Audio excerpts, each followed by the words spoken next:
सीताराम पदाम्बुजो मधुकर यन्मानसं लीयते सीताराम गुणावली निशिदिवा यज्जीव्यापीयते सीताराम विचित्ररूपमनिशं यश्चक्षुषोद्भूषणम् सीताराम सुनाम धाम निरतं तं सद्गुरुं संभजे। नीलाम्बुजश्यामलकोमलाङ्गं सीतासमारोपितवामभागं पाणौ महासायक चारुचापं नमामि रामं रघुवंशनाथं। यत्र यत्र रघुनाथ कीर्तनं तत्र तत्र कृतमस्तकाञ्जलिं वाष्पवारि परिपूर्णलोचनं मारुतिं नमत राक्षसान्तकम्। वाञ्छाकल्पतरुभ्यश्च कृपा सिन्धुभ्यैव च पतितानां पावनेभ्यो श्रीवैष्णवेभ्यो नमो नमः। भक्त भक्ति भगवंत गुरु चतुर नाम बपु एक, इनके पद वंदन किए नासत विघ्न अनेक। हर जो आय विराजिए कथा सुनहु इतिहास, तुम श्रोता या माल के तुम पद रज मम आस। तुम पीछे जो रहे श्रोता है रस खान, जिनके सकल मनोरथ पूरवहु श्री भगवान। राधे राधे गोविंद गोविंद राधे राधे राधे गोविंद गोविंद राधे राधे गोविंद गोविंद राधे राधे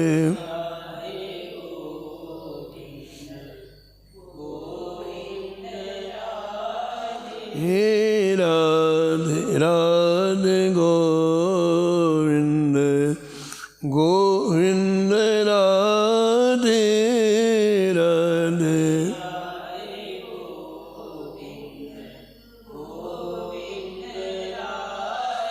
गोविंद राधे बोलो गोपाल राधे गोविंद राधे बोलो गोपाल राधे गोविंद राधे बोलो गोपाल राधे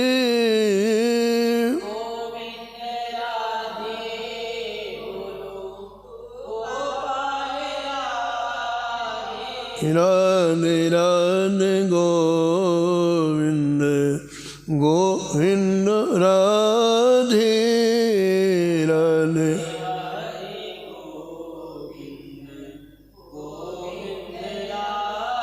हे राधे राधे गोविंद गोविंद राधे राधे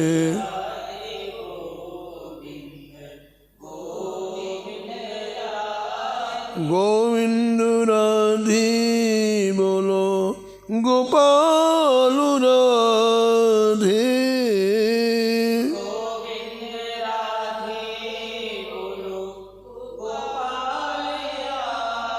हे राधे राधे गोविंद गोविंद राधे राधे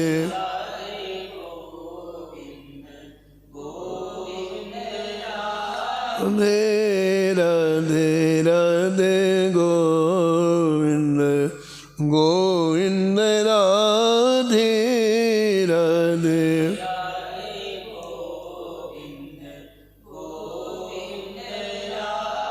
हे राधे राधे गोविंद गोविंद राधे राधे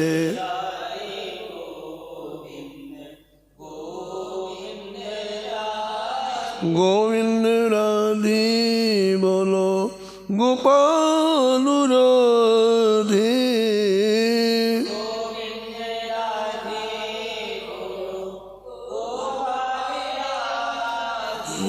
राधे राधे गोविंद गोविंद राधे राधे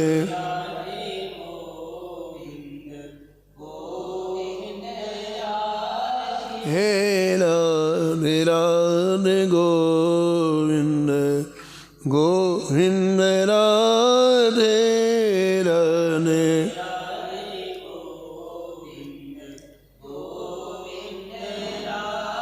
हे राधे राधे गोविंद गोविंद राधे राधे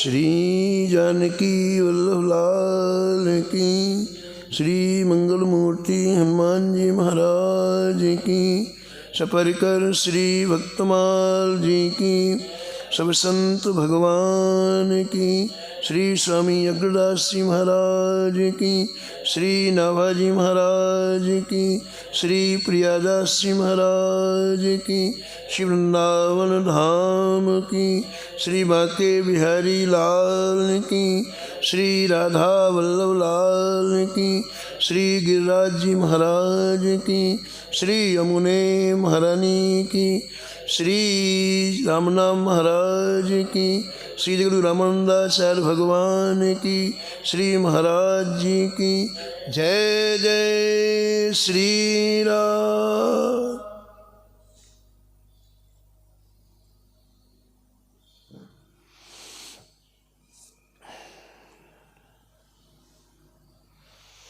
श्री रामानंद रघुनाथ जो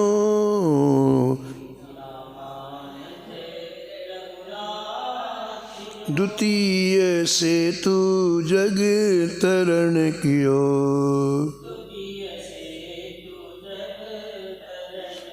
अनंतानंद कबीर सुखा सुर सुरा पद्मावत नर हरि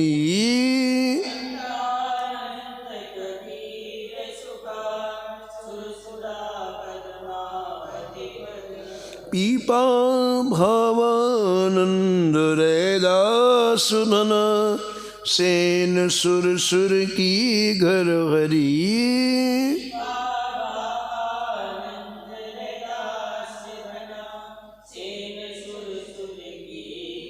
औरों शिष्य प्रशिष्य एक ते एक उजागर।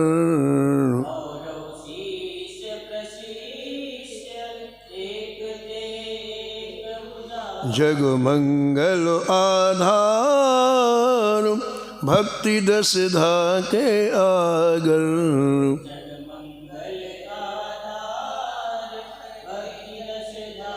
बहुत काल बपुधार के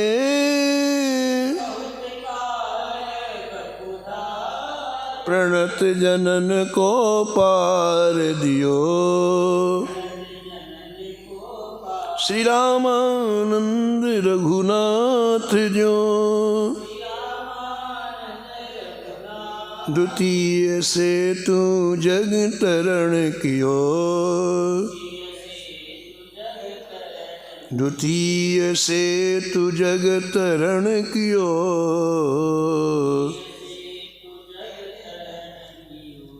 प्रातः स्मरणीय परम वंदनीय श्री नाभाजी महाराज परम पावन ग्रंथ श्री भक्तमाल में भक्तों के दिव्य चरित्रों का वर्णन किया है। इस छप्पे में जगद्गुरु स्वामी श्री रामानंदाचार्य महाराज का स्मरण करते हुए श्री नाभाजी महाराज वर्णन करते हैं कि आपने बहुत समय तक इस धराधाम में रहकर अनेक जीवों को भगवत धाम की प्राप्ति कराई।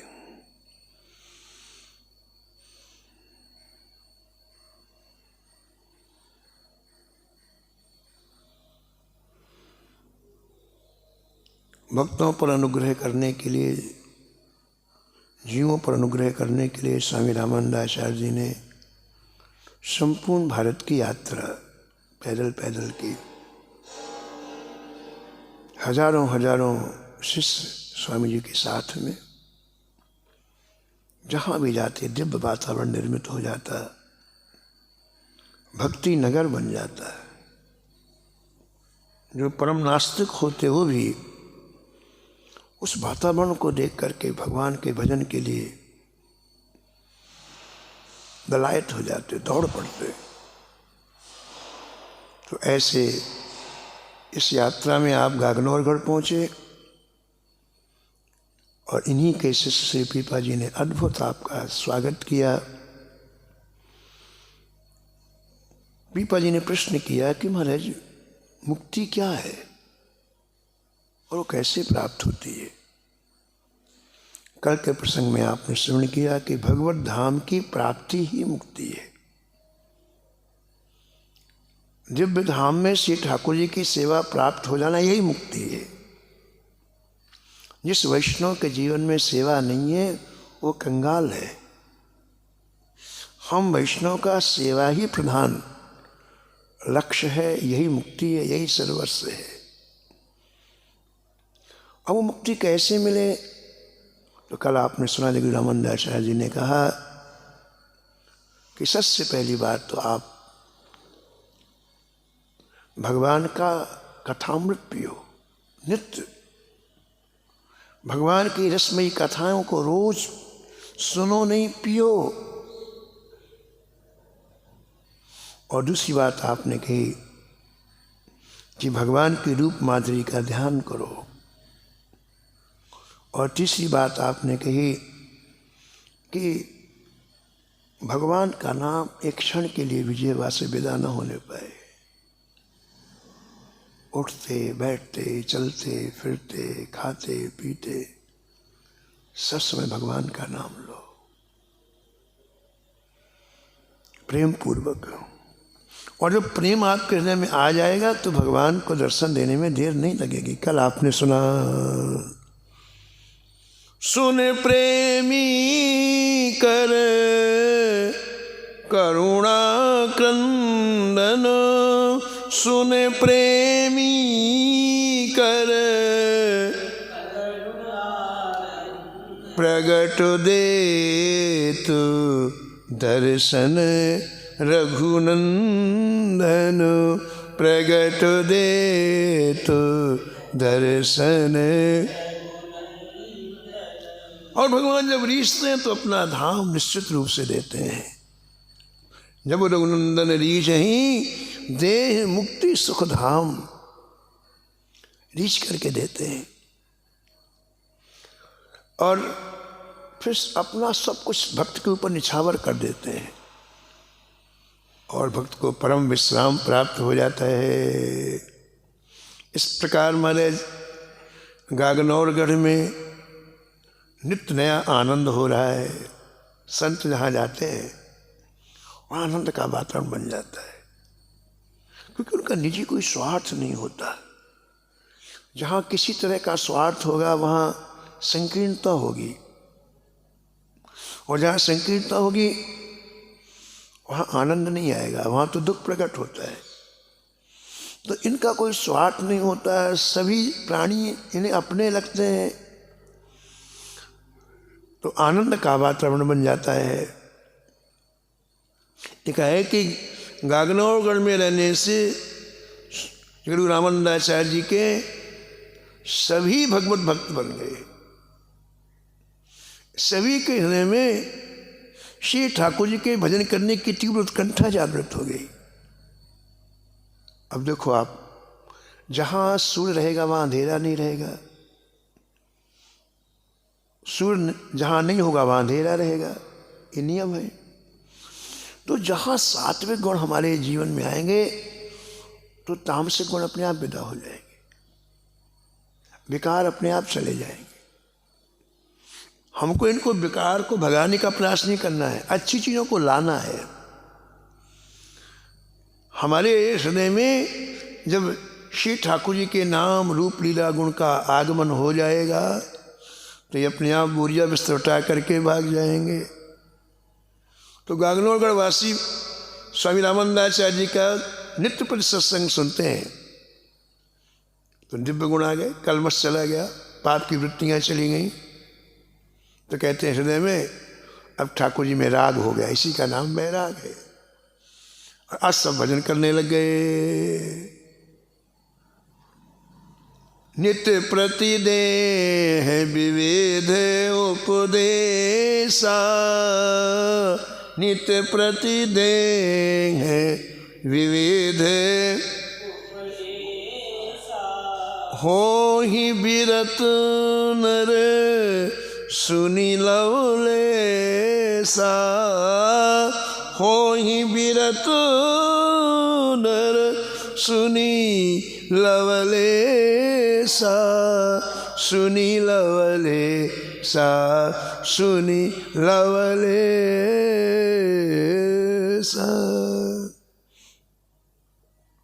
इस तरह से महाराज भक्ति की सरिता चारों दिशाओं में बहने लग गई। लोगों को समय का पता ही नहीं चला कि स्वामी जी कब आए, ऐसा लगता है अभी आए। एक तरफ चित्रवृत्ति लग गई बस, तो सुबह होती है कि दोपहर होती है कि रातें पता ही नहीं, कौन आता है कौन जाता है पता ही नहीं। सारा खेल चित्रवृत्ति का है। चित्रवृत्ति यदि ठाकुर जी में लग जाए ना तो सारे क्लेश अपने आप चले जाए, कोई भगाना नहीं पड़ता। सारी शोक क्लेश मोह भ्रम सब भाग जाएंगे। तो कहते हैं चारों तरफ आनंद ही आनंद हो गया। पीपा जी दौड़ करके आए, बोले गुरुदेव एक बड़ी खुशी की बात है। बोले हाँ बोलो बोलो। बोले कल रामनवमी आ गई, रामनवमी तिथि आ गई। अच्छा, उमगी भक्ति सरित छवि छाई, उमगी भक्ति सरित छवि छाई, सुखद राम नवमी तिथि आई, सुखद राम नवमी तिथि आई, नवमी तिथि आई, नवमी तिथि आई।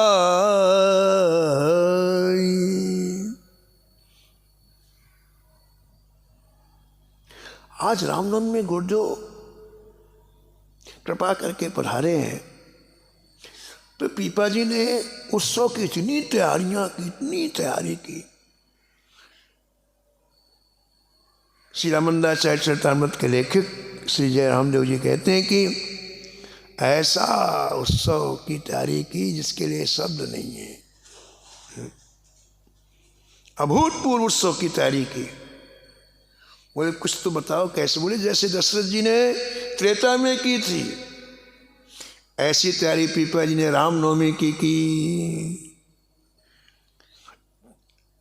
तेहि दिन भाउत सो अति भारी, तेहि दिन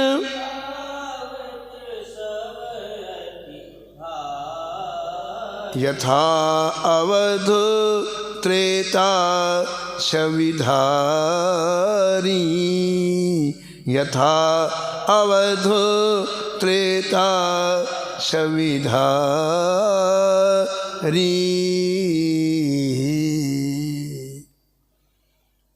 नवमी तिथि मधुमास पुनीता, नवमी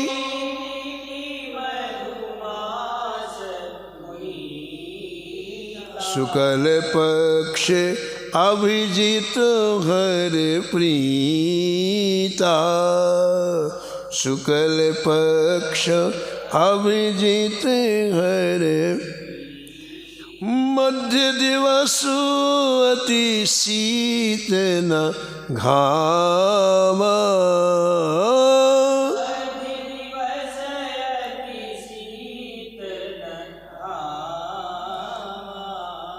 पावन काल लोको विश्राम,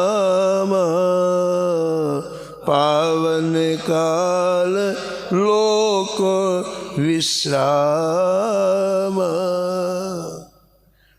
परम पावन तिथि चैत महीना शुक्ल पक्ष और मध्याह्न का समय, दोपहर का समय, न ज़्यादा ठंड है न ज़्यादा गर्म है, विश्राम काल है। तो विश्राम देने के लिए श्री राम जी नवमी तिथि को ठीक 12 बजे प्रकट हुए।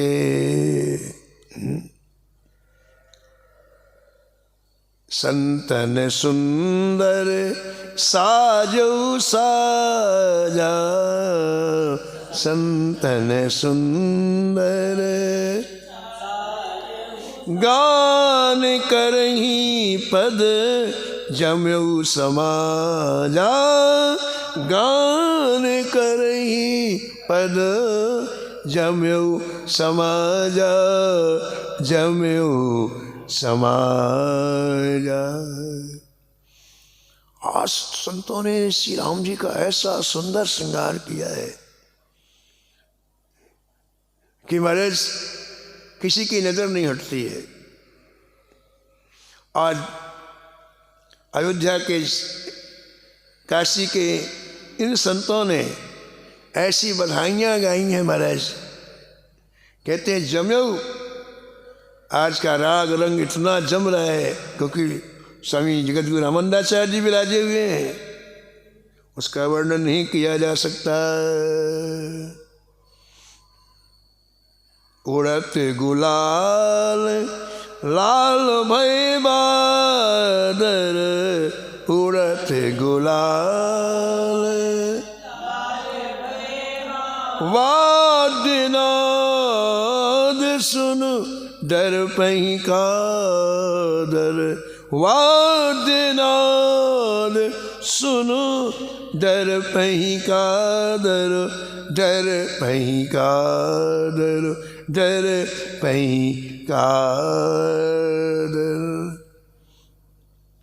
संतों ने बड़ा सुंदर साज सजाया, गान होने लगा, बड़ा मनोहर संगीत जिसका वर्णन नहीं किया जा सकता। बधाइयों में इतना गुलाल उड़ रहा है कि आकाश में बादल लाल लाल दिखाई पड़ने लगे।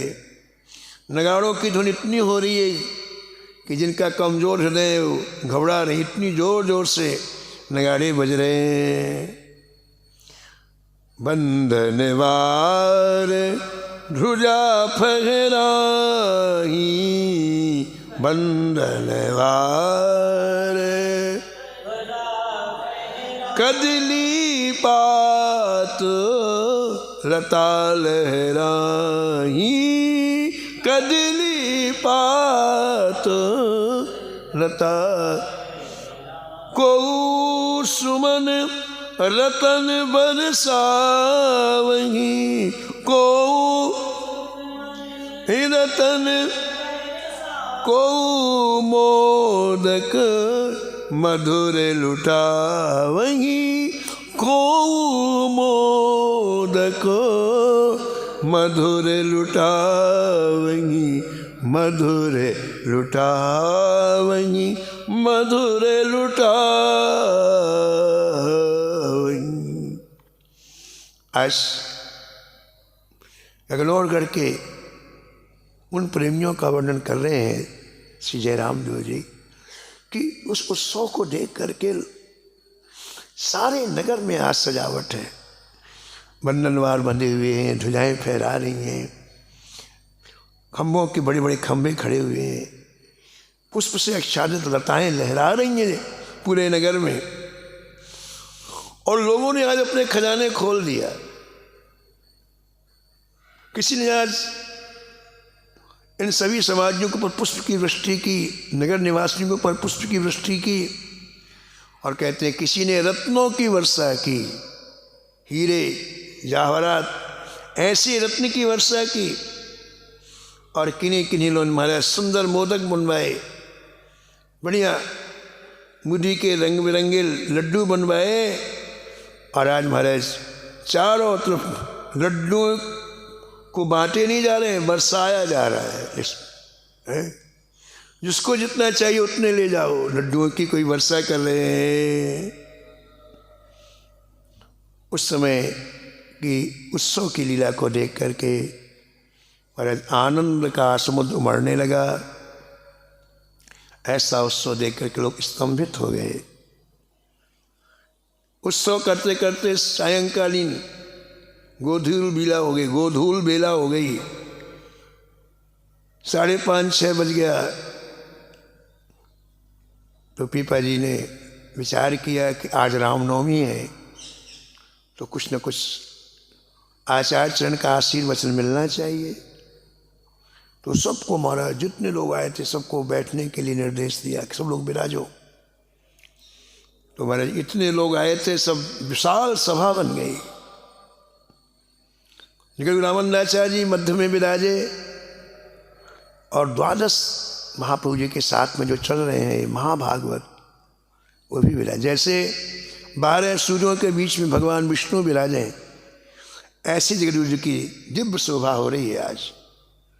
शिष्यन सहित जगत गुरु राजे, शिष्यन सहित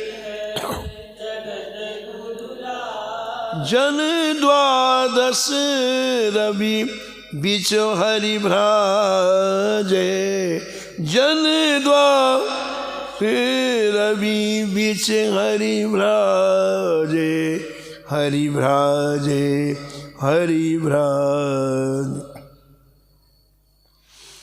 गुरु रामानंदाचार्य जी ने पूरी सभा को संबोधन करते हुए अनुग्रह किया, अमृतमयी वाणी बोले, हे सज्जनों, आप लोगों ने आज जैसे श्री राम जी के प्रागट्य का, श्री रामनवमी का दिव्य उत्सव मनाया है, ऐसे ही प्रतिवर्ष मनाते रहने का संकल्प कर लो। प्रतिवर्ष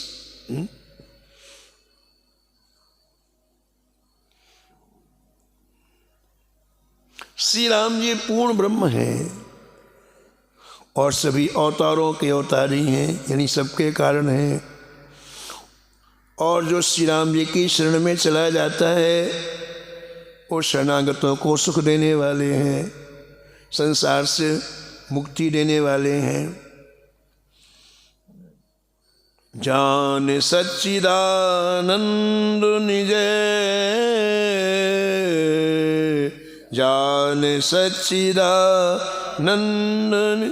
इष्ट परात परराम इष्ट परात ध्यान तैल धारा सरसो ध्यान तैल धार जपहु निरंतर नाम। ऐसे प्रभु सच्चिदानंद परात्पर भगवान श्री राम जी को अपना इष्ट बना करके जगत गुरु रामानंदाचार्य जी कह रहे हैं कि अखंड ध्यान करना चाहिए, मुख में नाम का जप करना चाहिए, चित्त में ध्यान करना चाहिए। उदाहरण देते हैं तैल धारावत, जैसे हम तेल निकालते हैं तो उसकी धारा बन जाती है ना, 1 मिनट के लिए धारा टूटती नहीं है। ऐसे ही भगवान का ध्यान तैल धारावत करना चाहिए, 2 मिनट के लिए, 5 मिनट के लिए, फिर बंद कर लिया, फिर ऐसा नहीं, लगातार करना चाहिए। सबको आशीर्वाद दिया है। तो ग्रंथकर्ता श्री जयराम देव जी महाराज वर्णन करते हैं जब आचार्य शरण ने सबको आशीर्वाद दिया तो उस सभा में पीपा जी का एक प्रधानमंत्री था, उसका समर्पण राम जी के चरणों में था। वो खड़ा हुआ हाथ जोड़ करके कहा, जय जय, यदि आपकी आज्ञा हो तो मैं कुछ अपने मन की बात निवेदन करूं। बोले हाँ बोलो बोलो बोलो बोलो। बड़ी बढ़िया बात पूछी उसने, बहुत बढ़िया। नाथ मोर मन चंचल भारी, नाथ मोर मन ध्यान न आवत अवध बिहारी, ध्यान न आवत अवध बिहार। बड़ा बढ़िया प्रश्न किया उसने, जिज्ञासा की कि जय जय, हमारा मन बड़ा चंचल है, मैं प्रयास करता हूँ श्री अवध बिहारी जी का ध्यान करने का, लेकिन ध्यान में आते ही नहीं है। जय जय, आपके श्री चरण कमलों में प्रार्थना है कि मैं उनका ध्यान कैसे करूं, ध्यान में वो दिखलाई पड़े तो मैं ध्यान कैसे करूं।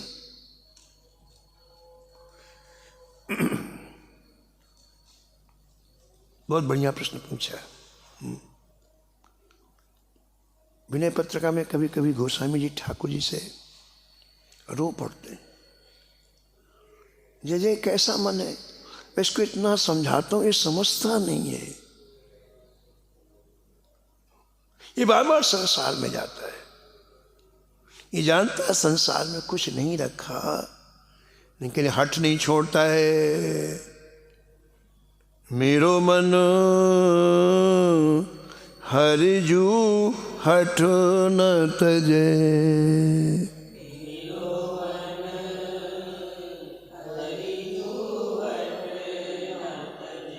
हरिजू हठ न तजे,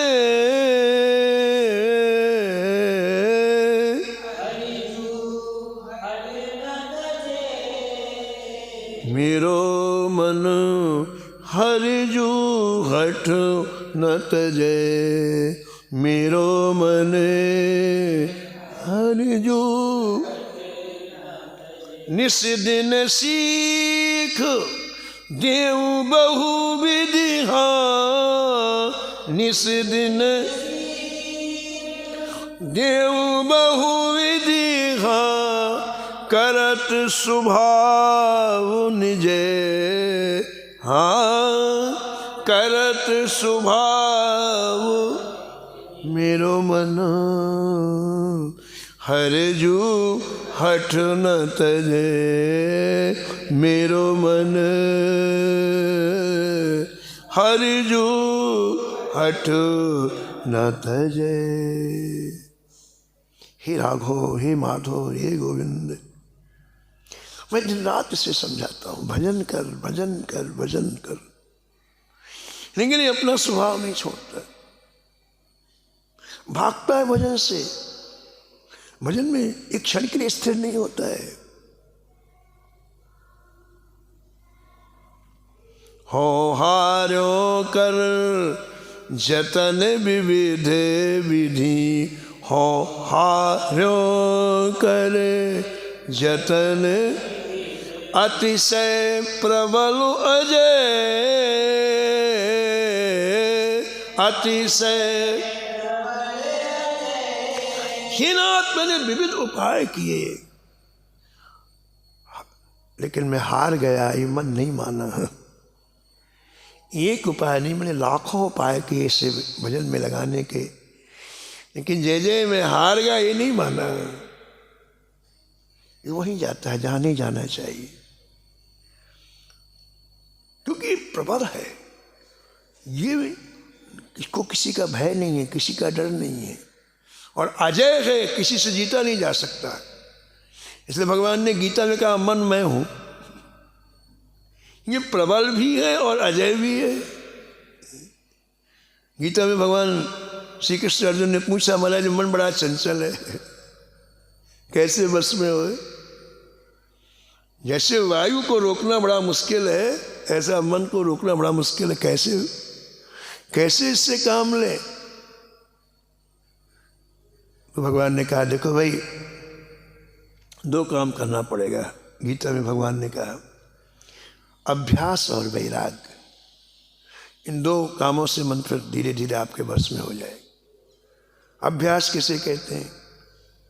मन को जहां जाने का स्वभाव पड़ा हुआ है, क्योंकि लाखों जन्म से हमने ये मन जा रहा है संसार में, तो एक दिन में कैसे, एक महीने में कैसे रुक जाए, एक साल में कैसे रुक जाए?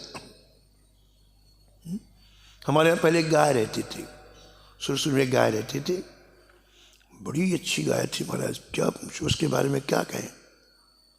20 लीटर दूध देती महाराज, पूरे मोहल्ले के लोग छाछ पीते, पूरे, इतना दूध होता। इतनी सात्विक थी।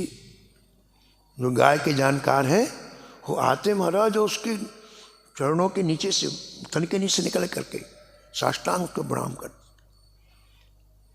उसकी एक बात बता दें, याद आ गई। उसका नाम था श्यामा। कि हमारे यहाँ जो राम नाम विराजे है ना, तो ट्रक में भर के इंदौर से आए। इंदौर में बहुत से लोग राम नाम लिखते हैं, तो ट्रक में भर के राम नाम आए। तो रात्रि में 12 बजे आए। तो हम लोगों ने, वो ट्रक वाले ने कहा हमको जाना है महाराज। तो हम लोगों ने यहाँ आंगन में पहले लताएं लगी थी, नीचे का जो हाल है ना, वहाँ पहले ऐसी लताएं लगी थी मालती की, खूब बड़ी बड़ी, खुला था पूरा प्रांगण। तो हम लोगों ने वहीं लताओं के नीचे राम नाम रख दिया। प्रातःकाल ठाकुर जी की आरती हुई। आरती के बाद हम लोग नीचे गए, तो गाय को रोज धूप में बांधते थे, क्योंकि गेट के पास कमरा था, तो धूप नहीं लगती थी ऐसी ठंडी का समय। तो ये उसको गाय को बांध देते, 2-3 घंटे बनी रहती, धूप लग जाती। तो वहाँ बांध दिया, पास में राम नाम रखे थे। तो गाय ने एक बार राम नाम को ऐसे देखा, और देख ऐसा झटका मारा महाराज, ऐसी जोर का झटका मारा कि उसकी रस्सी टूट गई जिसमें बनी थी। फिर पूंछ उठाई, और समझो इतने एरिया में राम नाम रखे थे, ऐसे रखे थे दरी बिछा के, तो ऐसी परिक्रमा करना प्रारंभ राम नाम। और इतना उग्रूप आंख है, ऐसे कोई सामने नहीं आ सकता। उस समय आए तो जैसे राम कर ले। एक परिक्रमा की, 2 की, 3 की, 4 परिक्रमा करने के बाद खड़ी हो गई, अब कोई बांध दो, ऐसे खड़ी हुई बिल्कुल। हम लोगों ने विचार किया कि देखो, गौ माता ने हमको समझाया कि राम नाम आए तो तुमने ना परिक्रमा की ना आरती की, सो गए, रात का समय था, तो ये अपराध हो गया। इसलिए उस अपराध को दूर करने के लिए गौ माता ने काम कर दिया। आते ही महाराज ऐसी वो दृश्य याद आता है, महाराज ऐसी परिक्रमा की, और जैसे सिंह कोई दूसरे खड़ा नहीं हो सकता, फिर चुपचाप खड़ी हुई।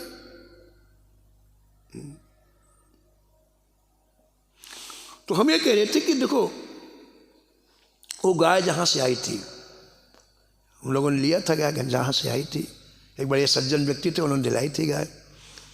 तो वो गाय आई तो बिहारी के पास में रहती थी गाय पहले। तो महीने 2 महीने में गाय पता है क्या करती, जहाँ उसको थोड़ा सा खोलते पानी यानी पीने के लिए, वो महाराज गौर ऐसा दौड़ती, यहाँ से सीधे बिहारी जी रुकती और कहीं रुकती नहीं थी, ऐसी दौड़ती कहीं नहीं। और बिहारी जी में उसी घर में जाके खड़ी हो जाती, वहीं चारा रखाती। सालों तक उसका ये अभ्यास रहा, जहाँ उसको खोलो वो किसी को नहीं देखती, छलांग लगाई गई। आप खोलते रहो, आप जाओगे तो वही चारा खाती मिलती जहाँ उसका पे। तो देखो ऐसे मन का स्वभाव होता है। मन को हम जहाँ लाखों जन्म से हमने भेजा है, तो आप कितना भी उसको सत्संग दो, कितना भी लोगों के बीच में रखो, लेकिन फिर भागता है वो। वही बात गोस्वामी जी कहते हैं, हे नाथ मैंने बड़ा प्रयास किया, हार गया, लेकिन वश में नहीं होता। तो भगवान ने कहा कि अर्जुन ये अभ्यास और वैराग्य से वश में। अभ्यास क्या है, जहां मन जाता वहां से लाके फिर ठाकुर जी में लगाओ। ये सब लोग गाय वापस ला के ही बांध देते थे, ऐसे मन जहां जाओ उसको वापस बुला के फिर ठाकुर, ऐसे करो रोज 20 बार 30 बार 40 बार, तो धीरे धीरे मन की गति शांत हो जाएगी। पहला बताया अभ्यास, दूसरा बताया वैराग्य। वैराग्य का मतलब है कि अब राग ठाकुर जी के चरण में, संसार से राग अंदर से खत्म हो जाए तो मन नहीं जाएगा। वो सब ये कहते हैं, हो हारो कर जतन विविध विधि, हो हारो करे अतिशय प्रबल अजय,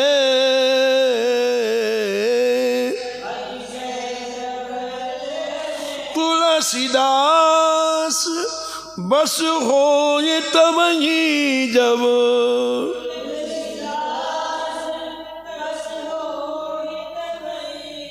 प्रभु प्रेरक बरजे, प्रभु प्रेरक मेरो मन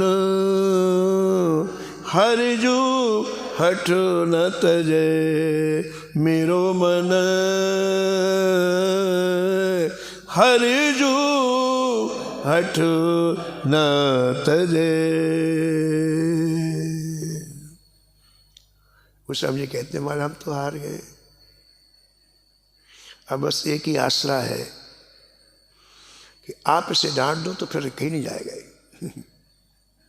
बस होए तब ही जब प्रभु प्रेरक, आप चुप, फिर कहीं नहीं जाएगा। हमारी बस का नहीं, हम सब साधन कर चुके, यत्न कर चुके सब।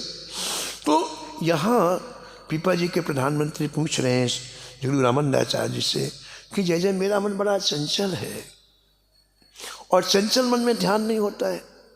मैं ध्यान श्री सीताराम जी का लगाता हूँ, अवध बिहारी का लगाता हूँ, लेकिन वो ध्यान में आते ही नहीं। आप देखो जहाँ कभी सरोवर के किनारे जाओ ना, तो जब पानी चंचल रहता है तो आपको अपना चेहरा दिखाई नहीं पड़ता है, और पानी स्थिर हो जाए ना तो आपको अपना चेहरा दिखाई पड़ता है। ऐसे मन चंचल रहेगा तो बिल्कुल ठाकुर जी ध्यान में आएंगे ही नहीं, और मन शांत हो जाए, स्थिर हो जाए तो ठाकुर जी आपके ध्यान में जरूर आएंगे। तो उस प्रधानमंत्री की बात सुन करके देखो रामानंदाचार्य जी ने बड़ी प्रसन्नतापूर्वक उत्तर दिया। देखो कोई अच्छी चीज़ पूछता है तो लाखों लोगों के कल्याण को करने वाली बात होती है ना। पराम्बा पार्वती ने शंकर जी से जितने प्रश्न पूछे उसका उत्तर शंकर जी ने दिया, वही रामायण बन गई। आज रामायण कितना कल्याण कर रही है। परीक्षित जी ने जो प्रश्न पूछे उसका उत्तर श्री सुखदेव जी ने दिया, आज वो भागवत बन गई, कितने लोगों का कल्याण हो रहा है। अर्जुन जी ने जो पूछा भगवान श्री कृष्ण ने उत्तर दिया, गीता बन गई, कितने लोगों का कल्याण हो रहा है। तो अच्छी जिज्ञासा करने से लाखों लाखों लोगों को बड़ा सुख मिलता है। तो बड़ी प्रसन्नता पूर्वक रामानंदाचार्य जी ने उत्तर दिया, सुनहु रहस्य परम सुखदायक, सुनहु रहस्य बोले कमलो नयन यति नायको, नयन यति नायको, यति नायको, यति नायको। बड़ी सुंदर बात निरूपण किया है जगद्गुरु रामानंदाचार्य भगवान ने। कहते हैं देखो भाई, इस रहस्य को सुनो तुम। ये जीव ही राजा है, हम सब राजा हैं। ये जीव राजा है और इस राजा के यहाँ प्रधानमंत्री होता है, अभी आपने सुना। तो इस जीव रूपी राजा का प्रधानमंत्री कौन है? अहंकार, अभिमान ही प्रधानमंत्री है। राजा के यहाँ सेना होती है। इस जीव रूपी राजा की सेना क्या है? ये इंद्रियां, मन के समेत जो 10 इंद्रियां हैं, ये 11 इंद्रियां इनकी सेना है। आगे गुरु रामानंदाचार्य जी कहते हैं कि इस जीव रूपी राजा के जो मंत्री हैं और सैनिक हैं, जो प्रधानमंत्री और सैनिक हैं, ये सब बड़े कपटी हैं और कुटिल हैं। इन लोगों ने आपस में गोल बना ली, इंद्रियों ने और प्रधानमंत्री ने, कि अपन राजा को दबाते, राजा हमारे अधीन रहे, हमारी चलनी चाहिए, इसकी नहीं चलनी चाहिए। तो ये कपटी मंत्री और सैनिक दाव पेश देखते रहते हैं, ऐसा अवसर मिले कि इसे दबा लें। तो ये एक षड्यंत्र रचते हैं। जब किसी को दबाना होता तो षड्यंत्र करते हैं लोग।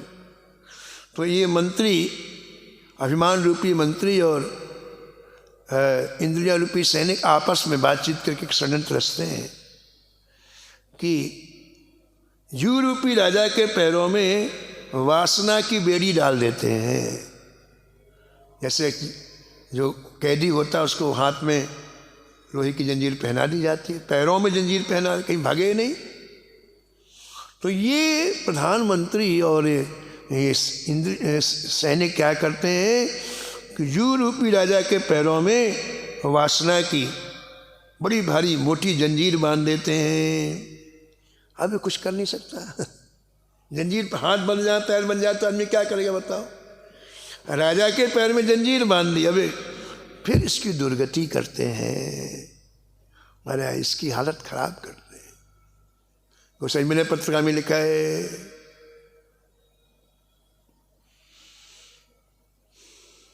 परवश जान हस्यो इन इंद्र न, परवश जान निज बस हुए न हंसई हो, निज बस हुए न हंसई हो, निज बस हुए न हंसई हो, निज बस हुए न हंसई हो। परवश जान, ये परवश बना देती इंद्रियां और दुर्गति करती, फिर हंसती हैं। कुछ समझने कहा मैंने साथ मेरे जीवन में हुआ है, अब मैं ऐसा नहीं करूँगा। अब मैं इनकी चाल समझ गया हूँ। मैंने क्या किया, अपने मन रूपी भौरे को ठाकुर जी के चरण कमल रूपी कमल में लगा दिया। मन मधुकर पन के तुलसी, मन मधुकर पन के तुलसी, रघुपति पद कमल बसई हो, रघुपति पद कमल बसई हो।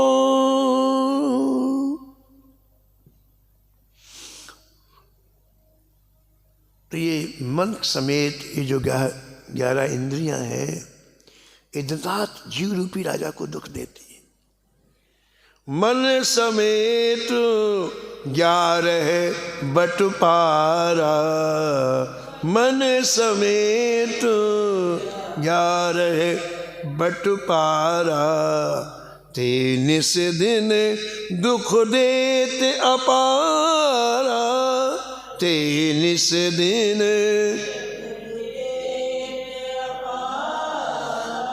आचार्य चरण अमरदासार्य जी महाराज कहते हैं कि मन के सेठ 11 दुष्ट हैं, डाकू हैं, जो सदा जीव रूपी राजा को दुख देते हैं। ठीक है, अब अगला प्रश्न है कि इनसे छुटकारा कैसे मिले, इससे निवृत्ति कैसे हो, डाकुओं से, दुष्टों से। तो योगीरामानंदाचार्य जी कहते हैं मिलय सुसंतन संग तब, मिले सुसंतन संग तब, मिटे मोह में सूल, मिटे मोह में सूल। इस बड़ी भारी आपत्ति की एक दवा बता रहे हैं गुरु रामानंदाचार्य जी महाराज। बड़ी भारी आपत्ति है, इनको निकाल नहीं सकते, कहीं जा नहीं सकते, इनसे लड़ नहीं सकते, रहते सब अपने अंदर है। तो इसकी बड़ी भारी औषधि बता रहे हैं गुरु रामानंदाचार्य जी। क्या औषधि बता रहे हैं कि इस जीव रूपी राजा को यदि सच्चे संतों का संग मिल जाए, कैसे? सच्चे संतों का संग मिल जाए तो तुरंत सब संकट समाप्त हो जाता है। वो जानते हैं महाराज, सारी विधि विधान प्रक्रिया वो जानते हैं। उनके मिलते ही सारी आपत्ति विपत्ति समाप्त हो जाएगी। कहते हैं संतों के मिलते ही ये प्रधानमंत्री और ये सेना सबके सब अनुकूल हो जाती है। ये जो उल्टा काम कर अब सीधा काम करने लग जाते हैं, ये नौकर बन जाते हैं। जो पहले राजा बनने को तैयार थे ना, दबा जैसे कोई किसी गद्दी से उतार के स्वयं राजा बन जाए, तो इंद्रियां और ये मन यही करते हैं महाराज। जो राजा उसे तो हथकड़ी बेड़ी डाल देते हैं पैरों में और स्वयं अरे ऐसा करो वैसा अपना शासन चलाते हैं। फिर तो कहते हैं यदि संत मिल जाए तो संकट मिल जाएगा। क्या? सच्चे संत। संत विशुद्ध मिलहि परुते ही, संत विशुद्ध मिलहि परु चितवहि राम, कृपा करु जेहि। चितवहि राम, कृपा करु जेहि, कृपा करु जे, कृपा करु जे। इसलिए कहते हैं कि बहुत भारी कृपा होती है ठाकुर जी की जब किसी संत का मिलना होता है, विशुद्ध संत, क्योंकि सारी बीमारी नष्ट हो जाती है। संतों के मिलते ही महाराज अनंत काल की बीमारी नष्ट हो जाती है। पूज्य हनुमान प्रसाद पोद्दार जी भाई जी लिखते हैं कि भैया दुनिया आपको सुख देगी लेकिन संत महासुख देते हैं। संत महा सुख खानी हे हरि, संत महा सुख खा परिहर सकल कामना जग की, कामना जग की। राम चरण रतिमानी, राम चरण संत महा सुख खानी हे हरि।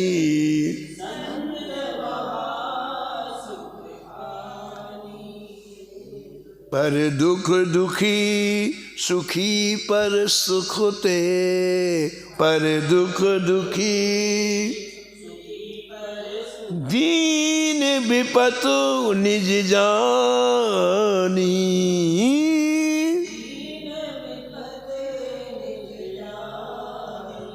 संतों का अपना कोई दुख नहीं होता है, दूसरे के दुख को देखते दुखी हो जाते हैं।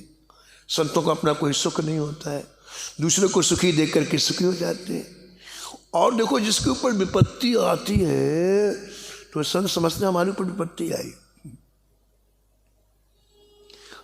उस विपत्ति को दूर करने के लिए महाराज जीवन लगा देते हैं।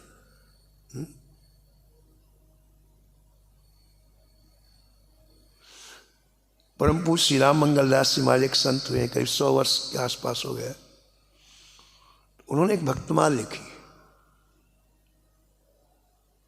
उसमें लिखा है कि एक किसी व्यक्ति के अंदर भगवान की भजन करने की इच्छा जागृत हुई, तो अपनी जन्मभूमि से उचल करके अयोध्या जी आया और एक संत के समीप में जाकर निवेदन किया, महाराज मुझे भजन करना है, मुझे उपदेश दे दो आप, मैं कैसे भजन करूं, कैसा मेरे मन लगे भजन में, आप कृपा करो, मुझे दीक्षा दे दो, आप भजन की प्रणाली बता दो, भजन की विधि बता दो। तो उन संत ने इतनी अच्छी बात कही, बोले देखो भाई, दीक्षा हम तभी देंगे, उसके पहले तुम्हें एक काम करना पड़ेगा। कल से प्रातःकाल तुम अयोध्या की गलियों में घूमो, कोई दुखी हो, कोई दीन हो, कोई बीमार हो, उसकी सेवा करो पूरे 1 वर्ष तक, तो हमारे पास आना। अब उसकी सच्ची लगन थी, बोले ठीक है महाराज जी। तो प्रातःकाल महाराज निकल पड़ा। अब जिस गली में जाता महाराज, उस समय कोई आश्रम तो बने हुए नहीं थे, कोई पेड़ के नीचे पड़ा हुआ है, कोई मार्ग में पड़ा हुआ है, किसी को बुखार है, किसी को खांसी है, किसी को कष्ट हो रहा है, किसी को दर्द हो रहा है, किसी के शरीर में सामर्थ्य नहीं उठने की, पड़ा हुआ है। तो महाराज जी उस व्यक्ति ने क्या किया कि उनको उठा के बैठाना, उनके लिए औषधि लाना वैद्य के यहाँ से, भिक्षा मांग करके उनको भोजन कराना, सुबह से लेके रात्रि में 12 बजे तक एक ही काम, बस 4 बजे से काम वो करता महाराज जी। पूरे अयोध्या में एक गली में जाके कोई मिले उसको औषधि देना, उसको वस्त्र देना, उसको भोजन, और वो भी भिक्षा मांग के, कोई साधन तो था नहीं उसके पास। ऐसे महाराज 1 वर्ष तक उसने अतिशय परिश्रम किया और ना जाने कितने लोगों को सुखी कर दिया महाराज। कहते हैं आकाशवाणी हुई महात्मा जी के कुटिया में कि ये परम पवित्र हो चुका है, इसको दीक्षा दो। ठाकुर जी बोले इसको तुरंत बुला के दीक्षा दो।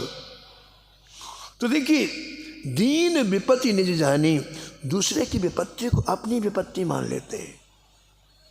इनकी कोई जीवन में न दुख है न कोई सुख है, इन्होंने निश्चय कर लिया है कि सुख तो ठाकुर जी के चरणों में है, मिलता है सच्चा सुख केवल भगवान तुम्हारे चरणों में, निश्चय कर लिया। इसलिए इन संतों को श्री भाई जी कहते हैं कि ये सुख की, महासुख की खान है। जैसे हीरे की खान होती है, सोने की खान, ऐसे महासुख जहाँ से मिलता है उसकी खान है संत। संत महा सुख खानी है हरि, खानी है हरि, संत महा सुख खानी, संत महा मधुर सदा हित कर प्रिय साचे, मधुर बचन उचारत बानी, हाँ बचन। संत महा सुख खानी है हरि, संत महा सुख खानी। तो यहाँ जो रामानंदाचार्य जी महाराज कह रहे हैं कि ये जो बीमारी है, ये इंद्रियां और ये प्रधानमंत्री सैनिक रूपी इंद्रियां और अभिमान रूपी प्रधानमंत्री जो बस में करना चाहता है जीव रूपी राजा को, इसका एक ही इलाज है कि संतों का संग, विशुद्ध संत का संग मिल जाए, फिर संकट समाप्त हो जाता है। और यही प्रधानमंत्री और यही इंद्रियां फिर महाराज अनुकूल होकर सेवा करने लग जाती हैं। आँख से मच्छी भगवान का रूप देखने लगते हैं, नाक से भगवान को अर्पित की हुई तुलसी माला की सुगंधी लेते हैं, जलमाल की सुगंधी लेते हैं। यही कान है जिनसे हम निंदा सुनते थे, ठाकुर की कथा सुनने लग गए। यही जीव थी जिससे हम दुनिया भर के अखाद्य खाते थे, अब ठाकुर जी का प्रसाद पाने लग गए। तो ये सारी दुनिया सेवा में लग जाती हैं, ऐसा आचार्य चरण कहते हैं। इसके आगे और भी प्रसंग है, लेकिन समय की मर्यादा में हम वाणी को ही विराम देंगे। शेष कथा आपका श्रवण करें।